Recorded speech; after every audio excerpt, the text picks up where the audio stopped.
besar pengorbananmu bagiku, terlalu dalam untuk dimengerti, sungguh besar,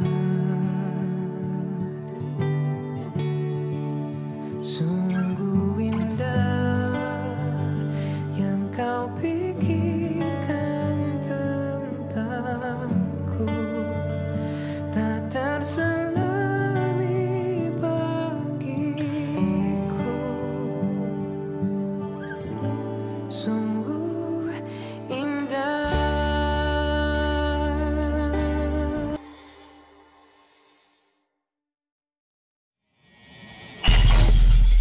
Shalom Bapak Ibu Saudara-saudara yang terkasih dalam Tuhan. Selamat datang kembali di dalam ibadah online MDC Batam.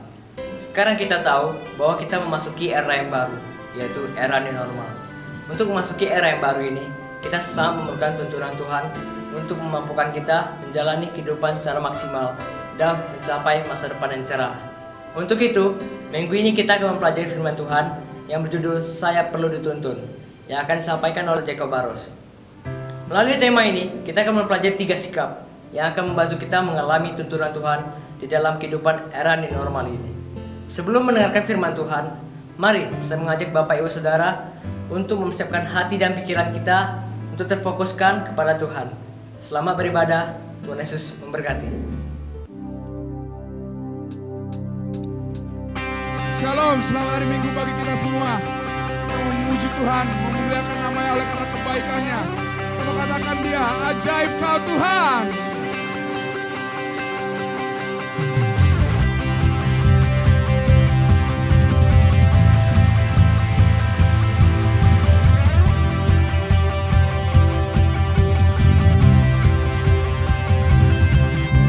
Tak terbayang kebesaranmu dan tak tergantung kekuatanmu Tuhan. Kau megah bagiku, segenap jiwa dan pengharapan telah ku serahkan untuk rencanamu Tuhan. Kau raja atasku, hanya kau yang layak ditinggikan.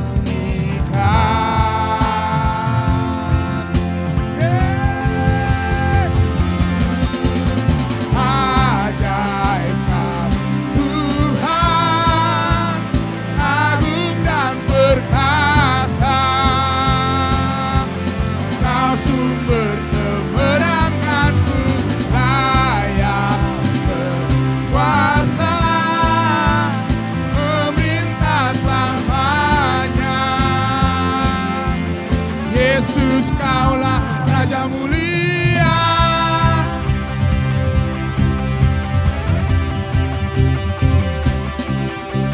Tak terbayang kebesaranmu dan tak terbanding kekuatanmu Tuhan.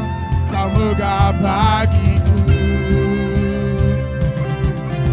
segenap jiwa dan pengharapan telah ku serahkan rencanamu Tuhan.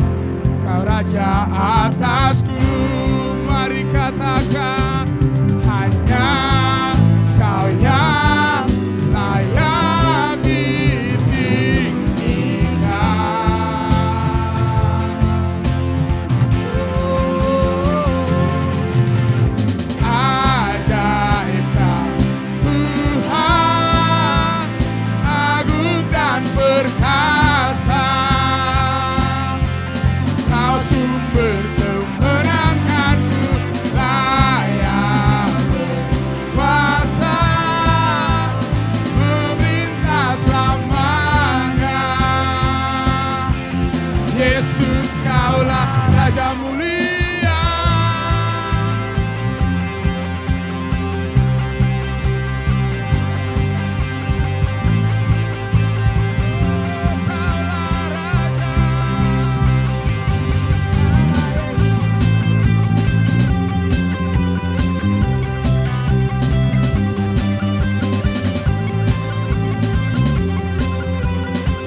sumber kemenanganku, layak berkuasa memerintah selamanya. Yesus kaulah Raja mulia, ajaib Kau Tuhan, agung dan perkasa.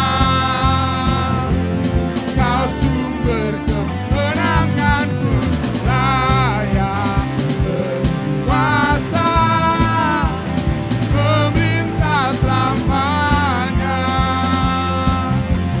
Yesus kaulah Raja mulia,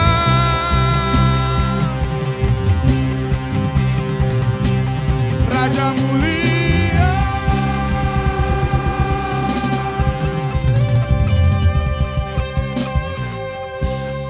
Yesus Kau Raja mulia, Kau Yesus Kristus Tuhan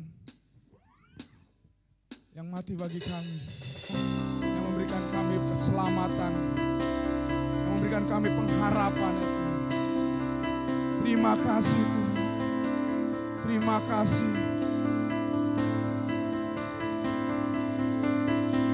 Tuhan dan kemuliaan-Mu,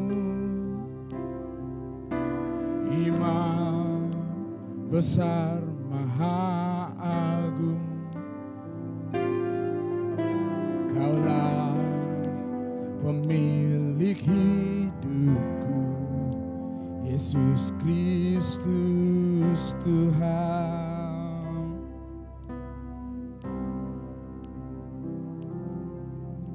Sujud di depan tatamu,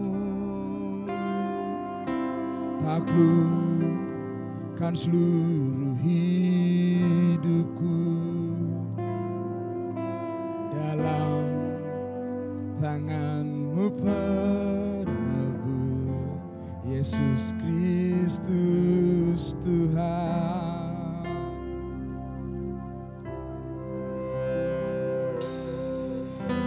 Tiada satu pun yang luput dari karya kasih-Mu yang mulia.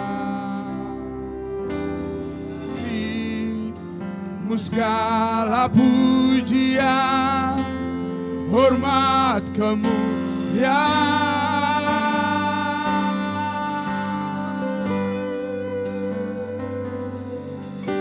Engkau Tuhan ku tinggikan, yang bangkit dan menang, Yesus Kristus Tuhan.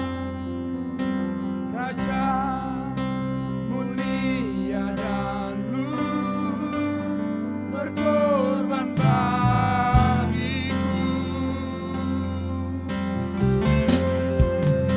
Selamatkan jiwaku.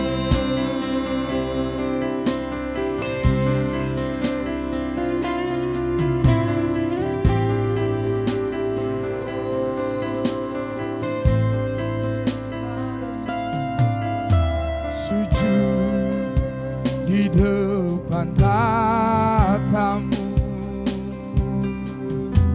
taklukkan seluruh hidupku, dalam tangan-Mu, dalam tangan-Mu penebus, Yesus Kristus Tuhan. Mari katakan tiada satu, tiada satu pun yang luput dari karya kasih-Mu yang mulia. Beri-Mu segala pujian, hormat,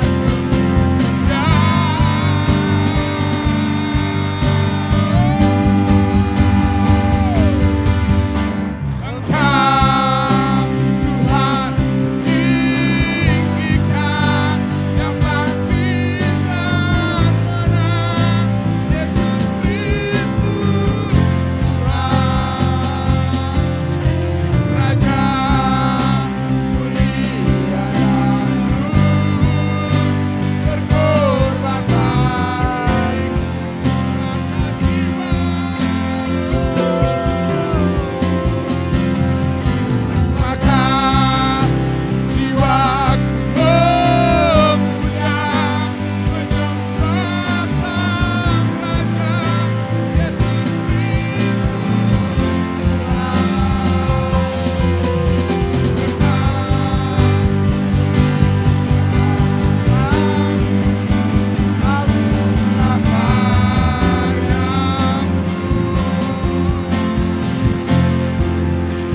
Yesus Kristus Tuhan.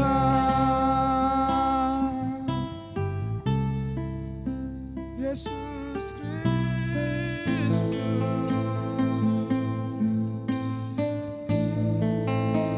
Kaulah Tuhan. Kau yang kami sembah.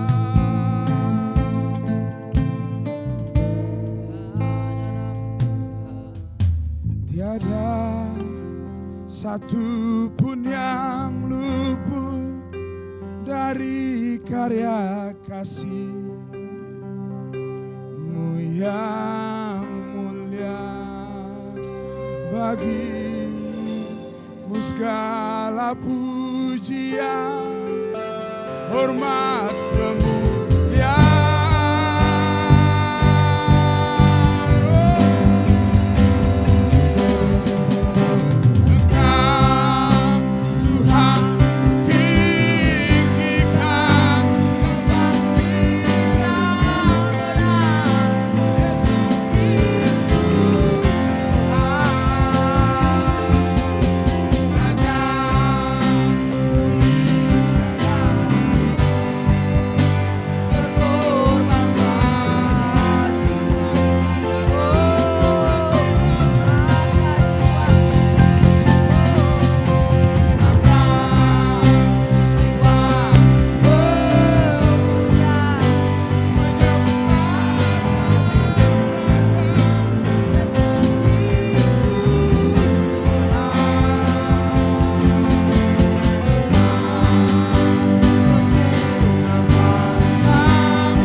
Yesus Kristus Tuhan.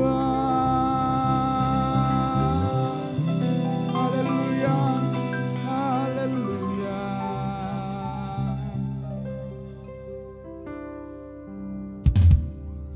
Apa kabar Bapak, Ibu, dan saudara-saudari semua? Selamat datang dalam ibadah online MDC Batam. Sebentar kita akan belajar firman Tuhan bersama-sama, namun sebelumnya saya mengajak kita untuk berdoa. Tuhan Yesus, kami berterima kasih untuk hari yang baik ini. Kami punya kesempatan untuk belajar firman-Mu.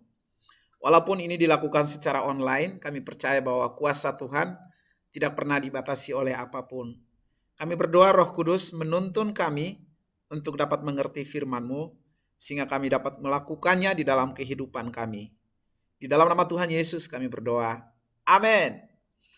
Nah, pada hari Senin tanggal 20 Januari yang lalu, yaitu sebelum pemerintah Singapura menginformasikan bahwa COVID sudah ada di Singapura, saya dengan dua teman, yaitu Romeo dan Kenny, kami jalan-jalan ke Singapura.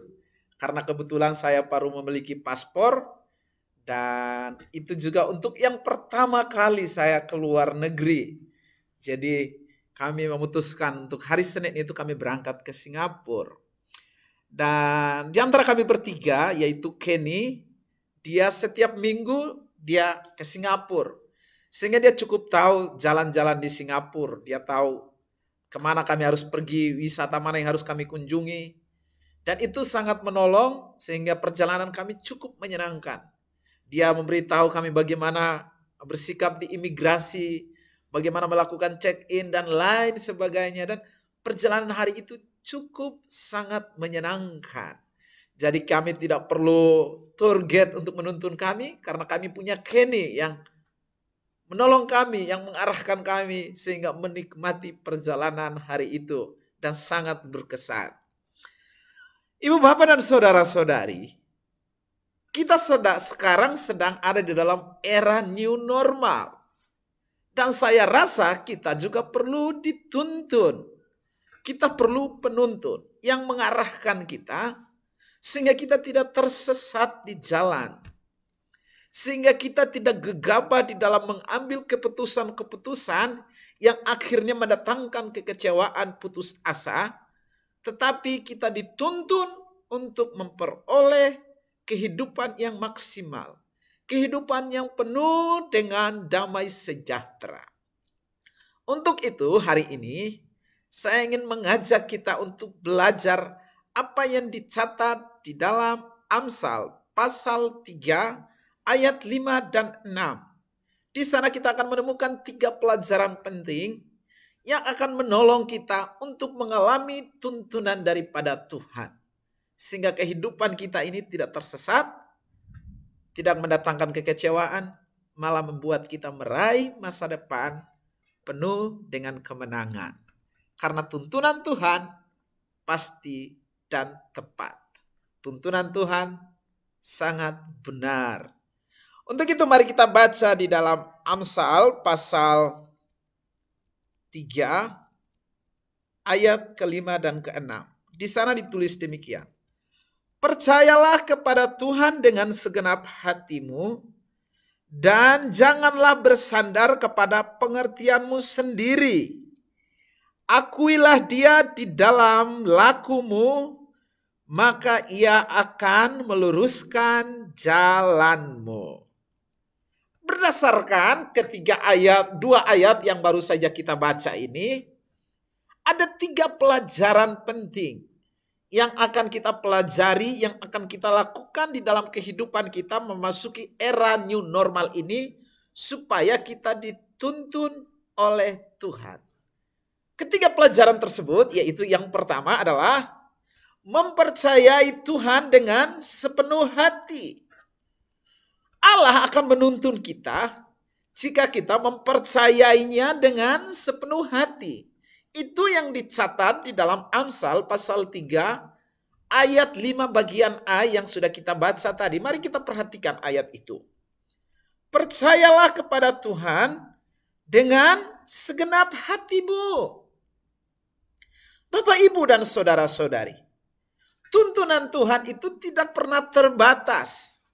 Tuntunan Tuhan itu selalu yang terbaik.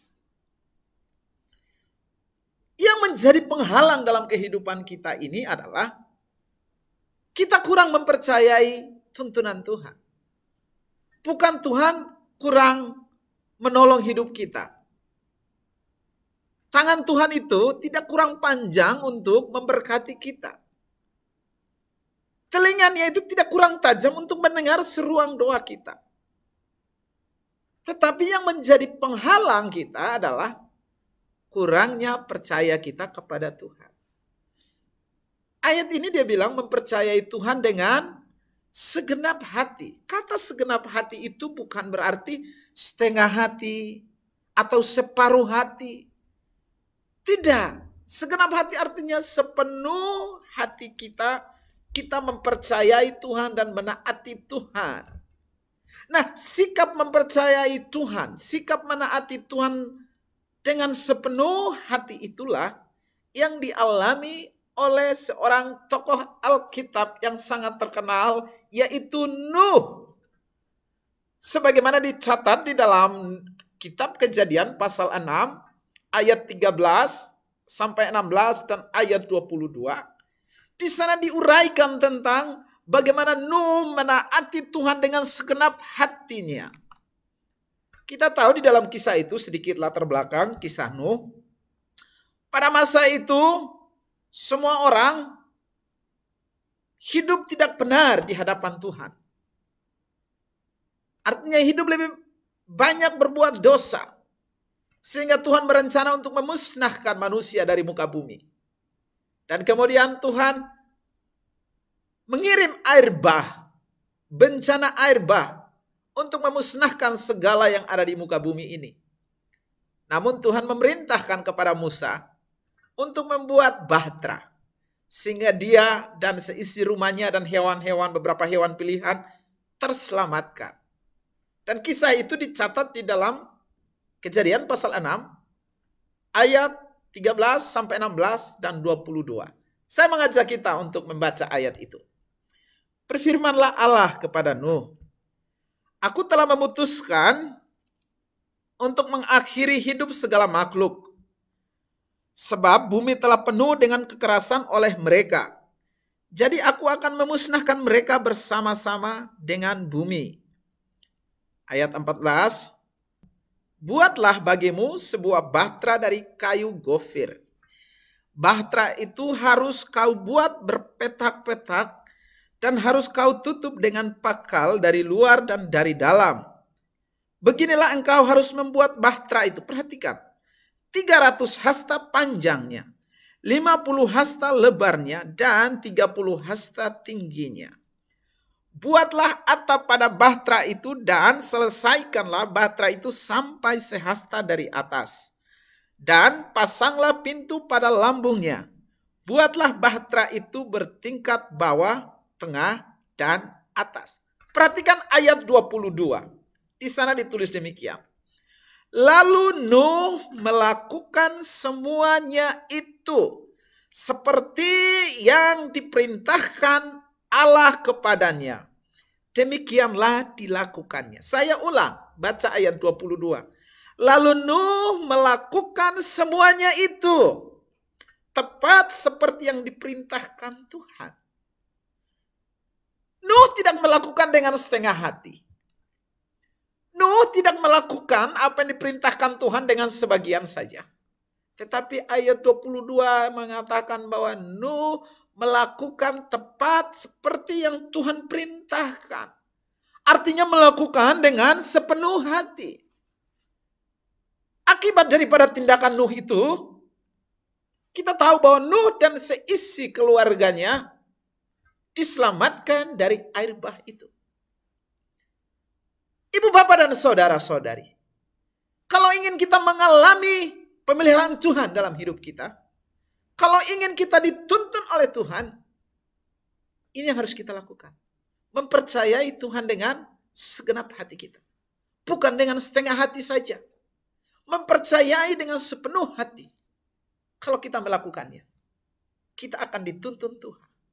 Melewati masa new normal ini, Bapak, Ibu, dan saudara-saudari yang tidak mudah ini, kita akan mengalami kemenangan karena kita dituntun oleh Tuhan yang besar itu. Langkah yang kedua, agar supaya kita dituntun Tuhan, yaitu tidak bersandar kepada kemampuan kita sendiri. Tidak bersandar kepada kemampuan kita sendiri. Itu yang disebutkan di dalam Amsal pasal 3 ayat 5b tadi. Di sana ditulis demikian. Janganlah bersandar kepada pengertianmu sendiri. Mengapa kita tidak perlu bersandar kepada pengertian kita sendiri? Ibu, bapak, dan saudara-saudari, perlu kita jujur terhadap diri kita.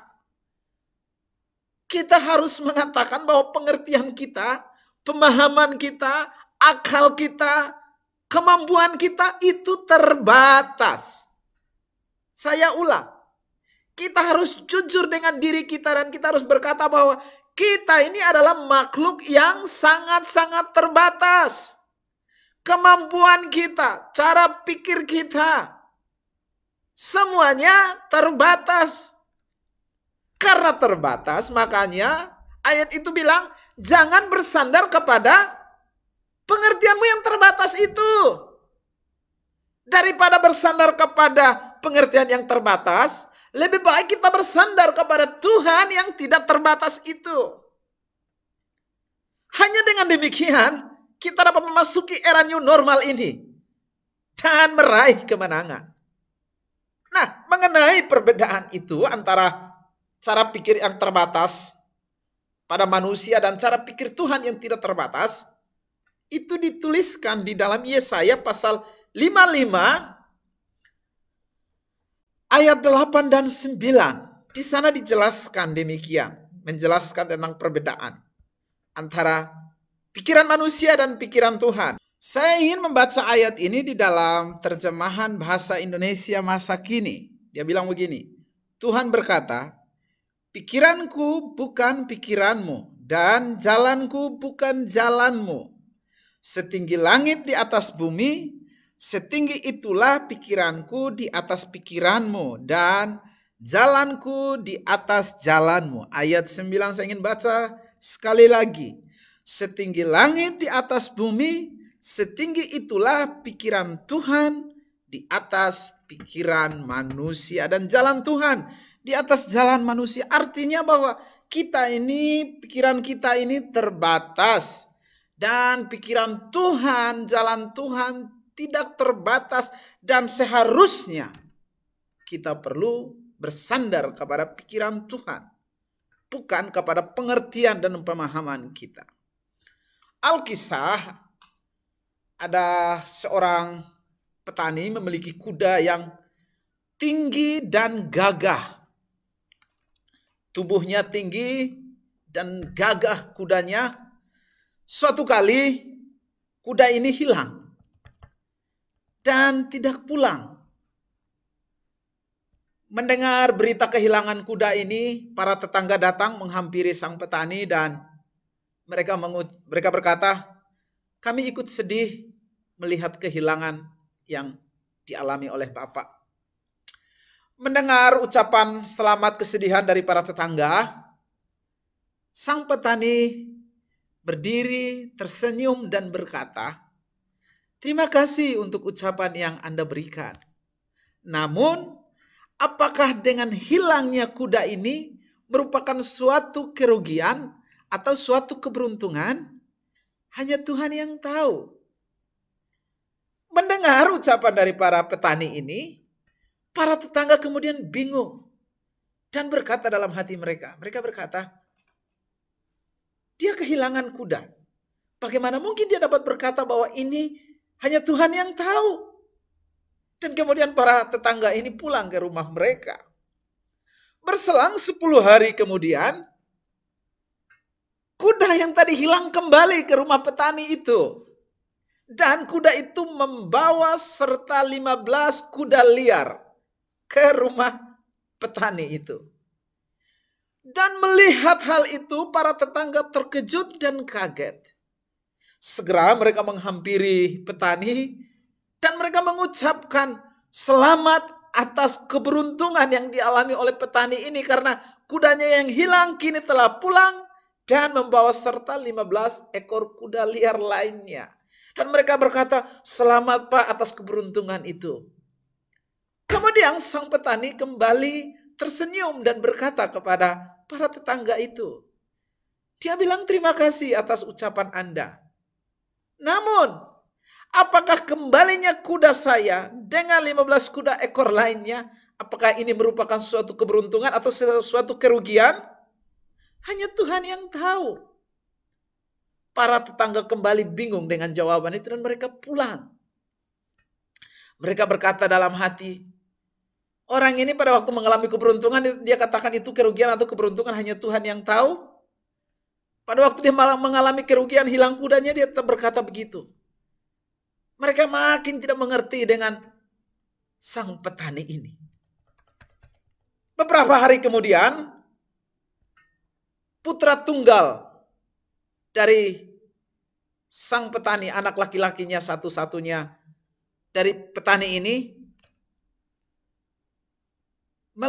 mengendarai seekor kuda, salah seekor kuda liar itu, untuk menjinakkan kuda liar itu. Kemudian sang anak laki-laki ini jatuh dari punggung kuda dan kakinya patah. Kaki kanan daripada putra tunggal ini patah.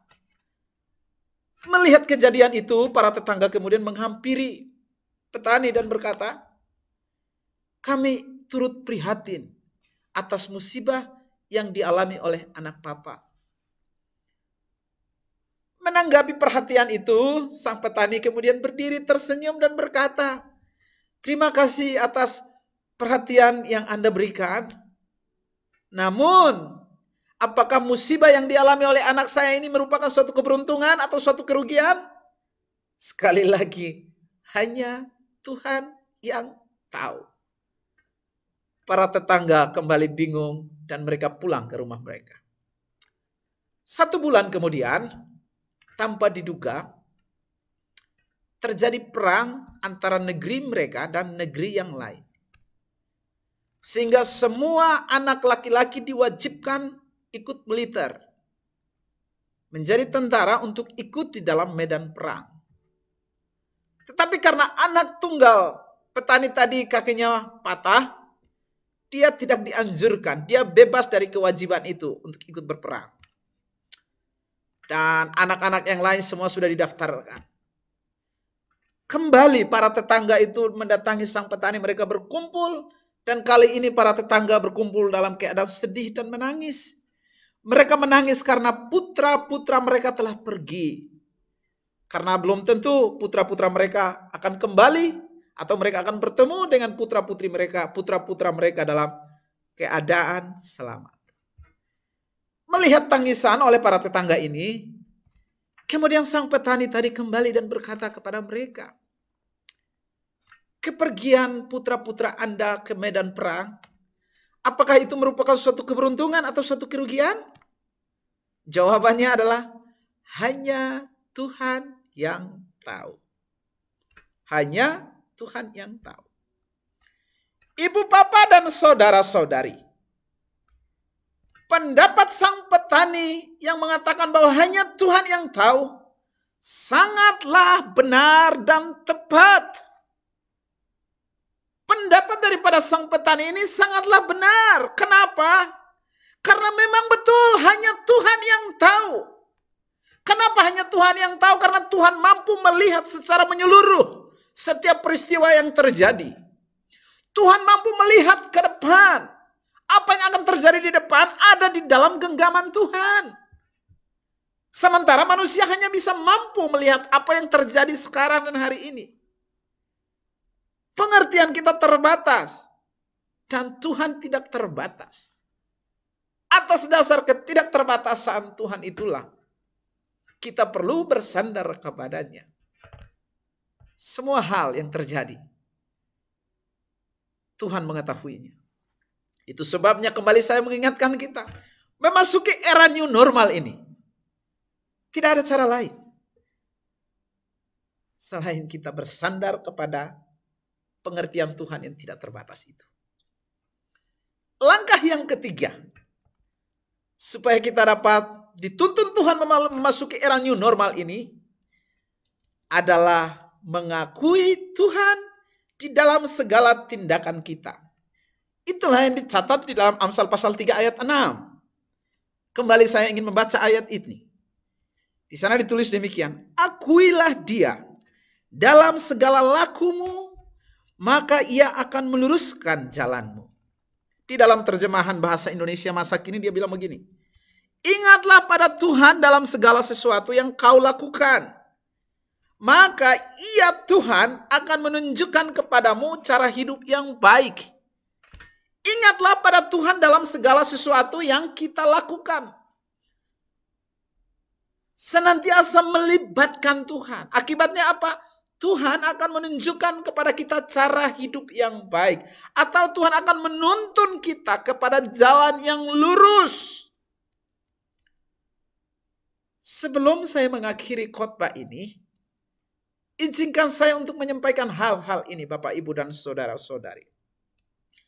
Memasuki era new normal, kita perlu tuntunan Tuhan di dalam merancang masa depan kita. Kita perlu tuntunan Tuhan di dalam membangun usaha dan bisnis kita. Kita perlu tuntunan Tuhan di dalam memilih sekolah.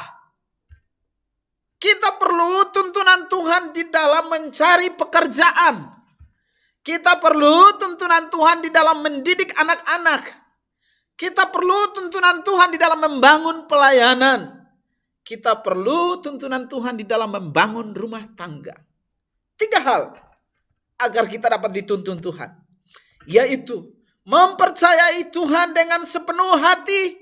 Yang kedua, tidak bersandar kepada pengertian kita sendiri. Dan yang ketiga, mengakui Tuhan di dalam segala tindakan kita. Saya ulang 3 hal supaya kita dituntun Tuhan. Yang pertama, mempercayai Tuhan dengan segenap hati. Yang kedua, jangan bersandar kepada pengertian kita sendiri. Dan yang ketiga, mengakui Tuhan di dalam segala tindakan kita. Hanya dengan demikian, kita akan dituntun Tuhan melewati masa ini. Kita akan hidup di dalam era new normal ini dengan kemenangan. Kita dapat meraih masa depan yang berpengharapan yang sudah Tuhan sediakan. Tuhan Yesus memberkati kita. Mari kita satukan hati dan berdoa. Bapa, sebagai orang yang terbatas, kami sangat memerlukan Engkau yang tidak terbatas itu Tuhan. Di dalam menuntun kami memasuki era new normal ini. Kami perlu tuntunan Tuhan di dalam pelayanan kami. Kami perlu tuntunan-Mu di dalam kami mencari pekerjaan. Kami memerlukan tuntunan-Mu di dalam membuka usaha, membuka bisnis, atau membuat semua hal yang kami kerjakan. Kami perlu tuntunan-Mu di dalam pendidikan kami. Kami perlu tuntunan Tuhan di dalam relasi kami. Itu sebabnya kami berdoa, tuntun kami. Kami merendahkan hati kami, merendahkan diri di hadapan-Mu. Kami mohon tuntunan-Mu yang sempurna itu. Di dalam nama Tuhan Yesus, semua kita katakan, amin. Tuhan Yesus memberkati. Bersyukur pada Tuhan, kita sudah bisa beribadah pada hari ini. Minggu depan kita tetap ada ibadah online. Dan kalau saudara mau memberikan ucapan syukur kepada Tuhan, bisa ditransfer ke nomor rekening yang tertera. Ataupun kalau saudara mau antar ke gereja, di Batu Haji bisa berikan kepada Yanti, di Sungai Panas bisa berikan kepada Pak Gideon. Mari kita berdoa bersama-sama. Tuhan Yesus, kami bersyukur, kami berterima kasih hari ini boleh diberkati lewat firman Tuhan, lewat pujian yang kami naikkan di dalam ibadah pada pagi hari ini. Tuhan Yesus, kami mau serahkan bangsa dan negara ini ke dalam tangan-Mu, biar Tuhan Yesus memberikan keamanan, kedamaian di negeri ini. Tuhan Yesus memberkati para medis yang berjuang melayani setiap saudara kami yang kena COVID-19. Tuhan tolong biar mereka yang bertugas boleh memiliki tubuh yang kuat, tubuh yang sehat, sehingga mereka boleh memberikan pelayanan yang terbaik. Kami juga berdoa biar perekonomian bangsa kami ini karena dampak COVID-19 ini, Tuhan tetap menolong, Tuhan tetap memberkatinya, sehingga perekonomian kami ini tidak merosot terlalu parah Tuhan. Tetapi kami tetap eksis, tetap bisa dimajukan di saat maju lagi, karena ada anugerah Tuhan, ada pertolongan Tuhan. Baik bagi pemimpin bangsa ini, Pak Jokowi beserta semua menteri-menterinya, kami menopang mereka di dalam doa. Begitu juga MPR, DPR, begitu juga dari tentara, angkatan laut, angkatan udara, polisi, semuanya Tuhan memberkati mereka dengan kekuatan kesehatan, hikmat marifat dari-Mu, sehingga negeri ini boleh berjalan dengan baik, negeri ini boleh aman, damai, sejahtera, dan berkat Tuhan akan melimpah-limpah. Terima kasih Tuhan.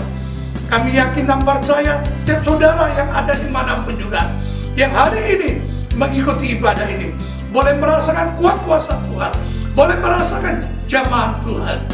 Oh, terima kasih Tuhan, terima kasih Yesus. Sebentar kami akan kembali beraktivitas dimanapun kami berada, biar Tuhan menyertai kami dan Tuhan memberkati kami. Biar berkat dari Bapa di surga, dalam pengorbanan Yesus Kristus di kayu salib, serta penyertaan Roh Kudus, boleh memberi pengarahan, boleh memberi bimbingan pada seluruh jemaat-Mu, sehingga jemaat-Mu boleh apapun yang dia kerjakan boleh berhasil dan beruntung. Dimanapun mereka berada, mendapat perlindungan, pertolongan dari Tuhan, sehingga boleh keadaan sehat walafiat, memiliki keluarga yang bahagia, memiliki sukacita yang melimpah-limpah, damai sejahtera yang melimpah-limpah, yang dari Tuhan Yesus Kristus. Dalam nama Tuhan Yesus Kristus kami berdoa, kami ucap syukur. Haleluya. Amin.